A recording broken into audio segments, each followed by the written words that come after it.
Fox News can now report that it was the Secret Service that fired the gunshots at this suspected gunman outside former President Trump's golf club, Trump International, in West Palm Beach, Florida. The Secret Service saw a man carrying an AK-47.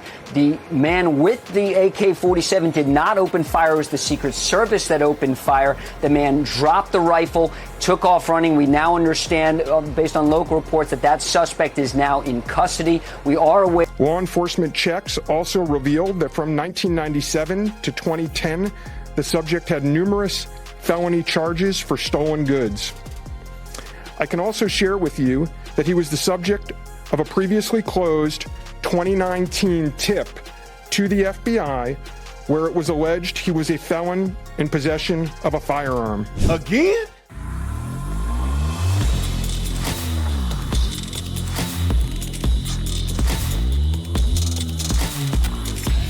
This video is brought to you by TatumStore.com. TatumStore.com. Get the 20% off link. It'll pop up here.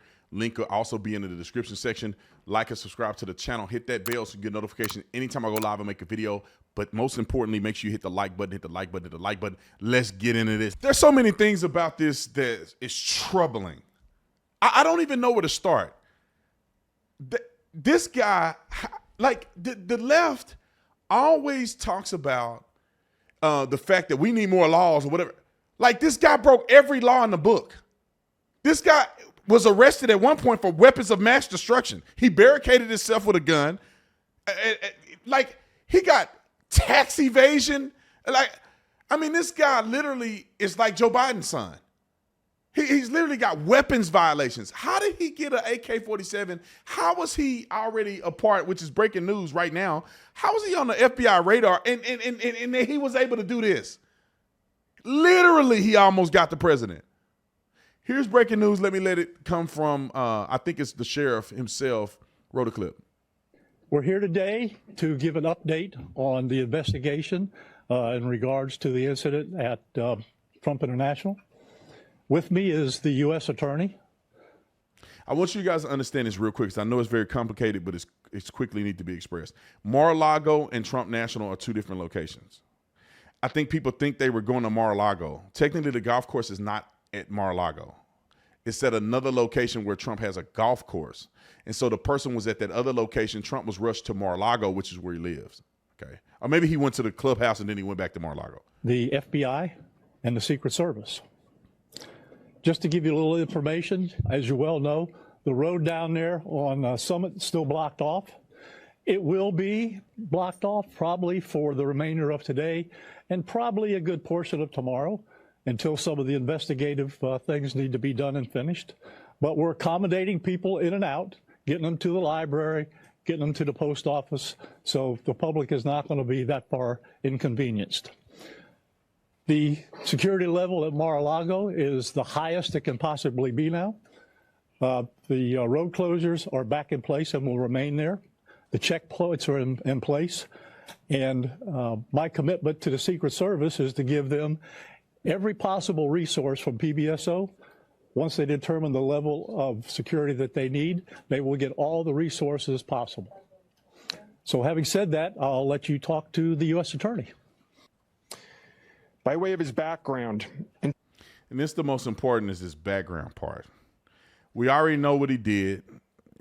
I flashed on the screen before, and we can flash it again, just this little setup where he's got his armor, he got the the AK-47 that's hanging out of the bush line, and that's how he got caught. But how this guy got to this point is beyond me. And we've seen this time and time again with the FBI. Can we finally address this? How are you on the FBI radar and you were able to get an AK-47 and end up at Mar-a-Lago to assassinate the president? And we see all these other shooters that either should have been on FBI radar. The kid from Uvalde, you go down the list. These guys were on FBI radar. Even the kid that just did the one not recently, or just recently. They came to his house and interviewed him about him potentially doing a shooting that he bragged about on Discord. And like, if the laws are in place, FBI are investigating you, how you end up still doing this? Look at it. Listen to his background, y'all. And don't lose your mind like I'm about to do. 2002, as the United States Attorney mentioned, the subject was charged and convicted in North Carolina for possession of a weapon of mass destruction. Charged and convicted? Law enforcement checks also revealed that from 1997 to 2010, the subject had numerous felony charges for stolen goods. Felonies. He's a prohibited possessor. He cannot buy a firearm. Weapons of mass destruction, found guilty, charged, and also convicted. Then he got multiple felony crimes for like a decade. I can also share with you that he was the subject of a previously closed 2019 tip to the FBI where it was alleged he was a felon in possession of a firearm. In following up on the tip, the alleged complainant was interviewed and did not verify, I repeat, did not verify providing the initial information. The FBI passed that information to local law enforcement in Honolulu. Now, how he got an AK-47, because he lives in Hawaii, how he got an AK-47 in Palm Beach, I don't know. I don't know how. That's something that we all need to figure out. Because, first of all, he has to be a prohibited possessor felon. He's been charged multiple felony crimes, convicted. He's not just been accused of. This fool been convicted. He should not be able to own a firearm whatsoever legally. How he got an AK-47 style weapon is, somebody need to articulate this. Not unless he had it buried in his backyard when he got arrested the first time and they just couldn't find it. He went and dug it up. But this is the same reason why, and I'll get to the rest of it in a minute. I'll explain this. This is the same reason why adding more gun laws is not going to help anything. Doing an additional background check that's inconvenienced the average person is not going to stop this guy. No background would have stopped him because he didn't need to take one because he's a prohibited possessor. None of that stuff would have stopped him. He should have probably been in prison still. So the laws are not going to stop him. What we need to do is that when FBI get a tip, they need to do a better job at following up. They need to do a better job at monitoring these people more than just for 30 seconds and blowing it off. The kid that just did the school thing was on Discord talking about how he wanted to do a school incident. The Uvalde kid. You go to Sandy Hook, you go down a list, these people are already being monitored, but they don't do anything about it. Now, let me go through and show a couple things here regarding this incident. Obviously, this is breaking news, but I want to go back and follow up to show you guys how we got to this point. Last night was probably, we try to go a weekend with us having a weekend with our families, right? But this happened again. And I said, let me not try to do this on a weekend. Let me wait till some facts come out. Let me wait till all the information come out. Let me get a little bit of a background so I can add value and not just jump on the gun just because it happened. Thank God that he didn't get shot at least what we know he didn't get shot at as of right now. The suspect did get shot at initially because they saw the weapon kind of leaning out of the fence line and they saw it. They fired shots at the guy. Clearly, he had a lot of stuff set up. If you look at the fence line, you can see this is probably the way the gun was when, or maybe the guy had the gun pointed and he ran and dropped the gun like this. But either way it go, this is his setup. He had a GoPro at the top corner up there because he was either going to live stream himself doing it or live stream the incident happening. He had ballistic just in case they were going to shoot back at him, which they did. And he was able to escape to a certain degree. Thank God for the Good Samaritan that got the license plate and they found him very quickly.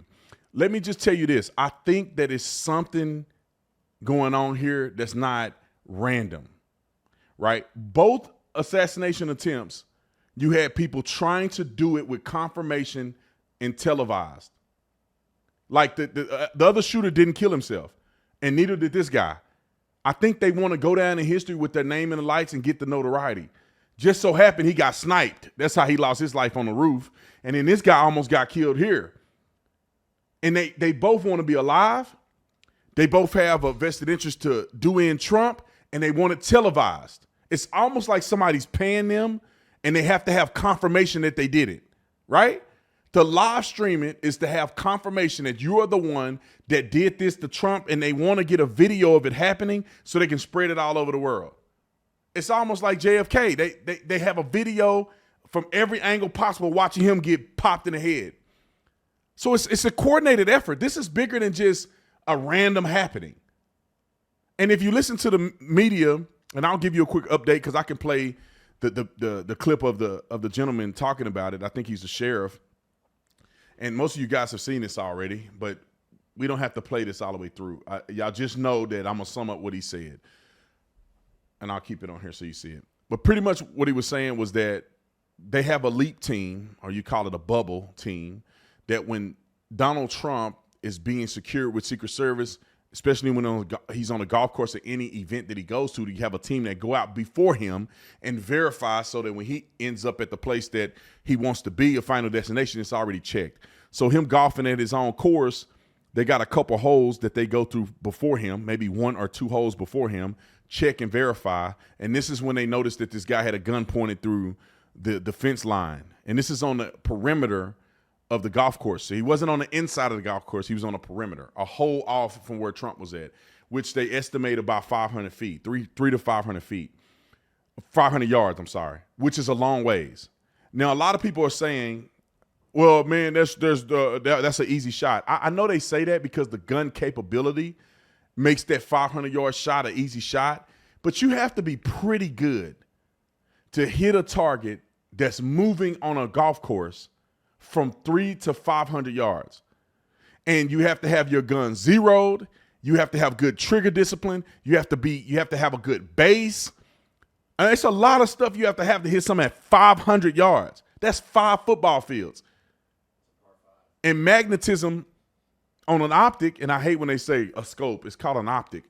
The magnetism on an optic can only do so much. You got to have some skills. You got to make sure your barrel clean. There's a lot of stuff that go along with that, man. If you've been shooting a gun, your barrel dirty, it can cause that bullet the trajectory to come out. If the ammo load is not right, it's a bad load, or you didn't load the rounds right, it's too much or too less, you're gonna get an inconsistent follow-up shot. So a lot of stuff has to be put into place and accurate before you can shoot somebody at 500 yards. Now, some people are gonna come on here because they think they know everything and they want to sound all hype, but a 500-yard shot is pretty. You gotta have done it before. You gotta have tried it. You gotta have tested it. You can't. An amateur just can't come out and use an AK-47 and hit somebody at 500 yards accurately on a moving target. Somebody on a golf course is moving.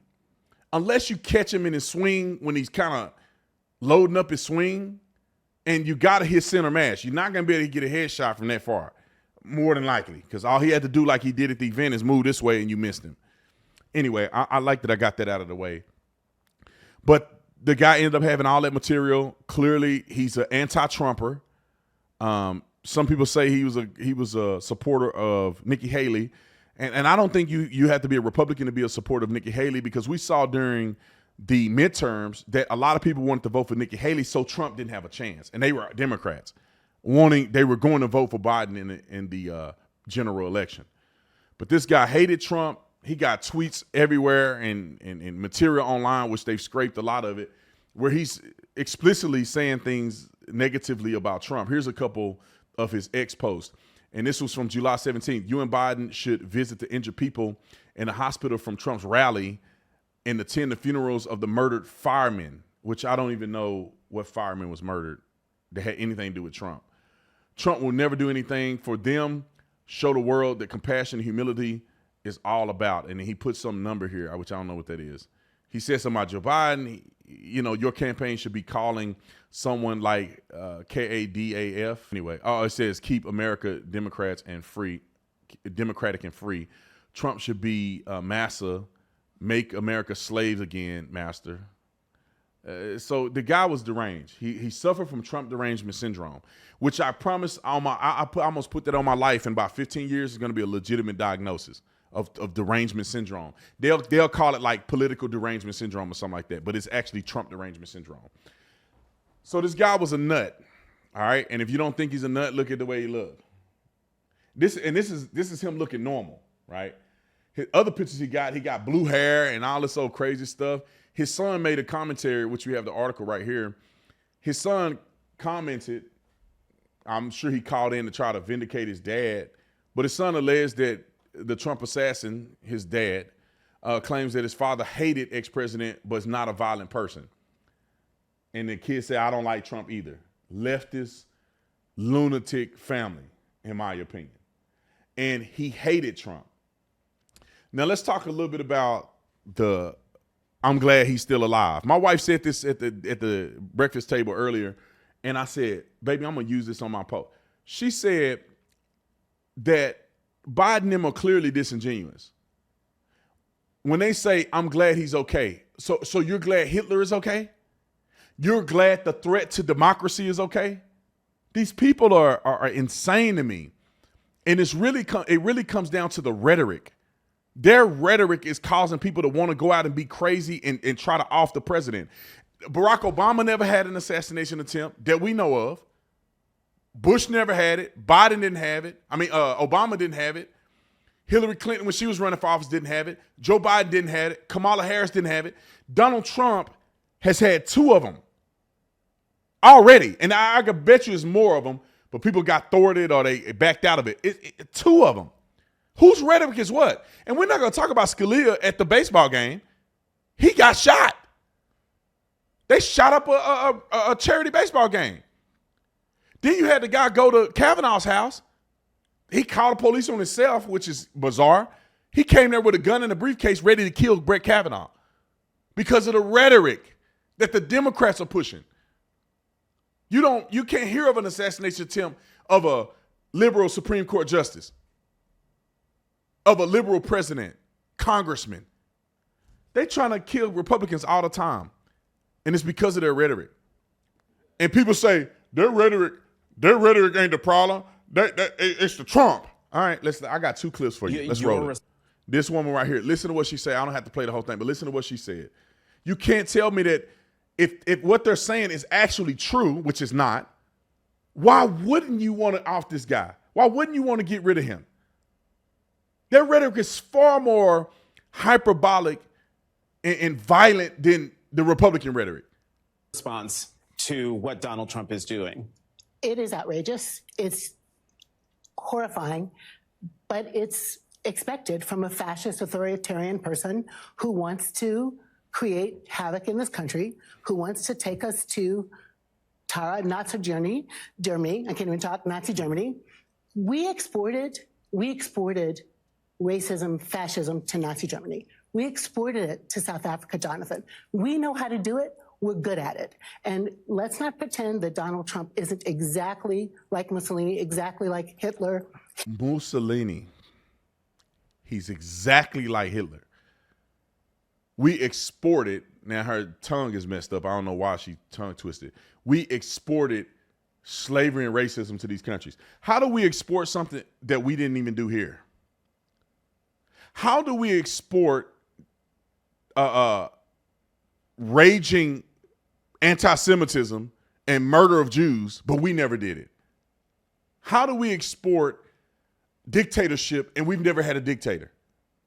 We literally got away from taxation without representation as a foundation of this country. How are we exporting things that we never did in this country and we would never do? Our founding fathers set it up that it'll never happen in America. How are we exporting things? That's why people don't like y'all. Anyway, let me play the rest of the clip because she get worse. He is that guy.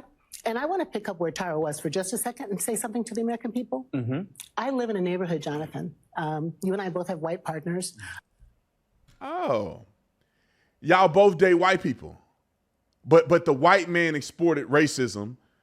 This white man is a fascist and he's a dictator like Hitler. But y'all somehow, both of you, are married to white people. This is the thing that bothers me. Your boy, Mr. Flamboyant himself, Don Lemonhead, he married a white man. Married. It's not marriage. It's 2 dudes humping each other at the end of the day. He got a white man. She got a white man. The other guy, the way he act, he probably got a white man. Kamala Harris married to a white man. Who else? AOC met white man. We go on. Van Jones he used to be with a white woman. We go down the list. I could keep going. All of these Democrats that claim that white people are a big threat, they marry white people. The percentage of them marrying white people is just as high as a Republican. Let's keep going. I live in a neighborhood, a nice mixed neighborhood with all kinds of people, including Republican people who are nice people, who shovel your grass, who care about the neighborhood, who care about the world, right? Y'all, you nice people don't want this guy just because your economy worked better for. All right, she's an idiot. Let's go to the next woman. I got another clip. I just so happen to have two black people, but Democrats are Democrats are Democrats. It's not just black people that are silly, but I just so happen to have two silly ones. And this woman is a Congress member. Roll the clip. I talk about the fact that when we swore in finally in January, that we swore to defend against those that are coming against us, whether they are domestic or international. And right now, I feel like MAGA in general, they are threats to us domestically. And we see it time and time again. And I think that's why you see so many national leaders, whether they're Republicans or Democrats, coming together to say there is only one person qualified to be the commander in chief, and that is Kamala Harris. She equate Republicans to domestic terrorists. Like, it's funny because really, to be honest, they are the ones that are terrorists. But she's equating them to terrorism. And it's actually ridiculous. But I'll tell you this guy on CNN, I'm surprised. I watched this last night. I'm surprised they let him on a CNN to say what he said. But this guy had a really good take on CNN and articulated that it is the Democrat rhetoric that's causing people to want to come after Donald Trump, because if he is, in fact, what they say he is a threat to democracy. He is Hitler, right? That's what they say. Nobody, why would Hitler ever be the president? I wouldn't vote for a person that's Hitler that can be the president. I wouldn't want, you got to stop this person at all costs. This is the end of America, right? You cannot spew that rhetoric and think people are not going to act on it. But January 6th is the problem. But Donald Trump almost got assassinated twice. What does the fact that he wanted to survive say to you? It says that he's not he's not suicidal. Apparently, he wasn't going to take his own life if he was almost being captured. Clearly, we saw that he was captured without that, and it tells me that he's probably much more politically motivated.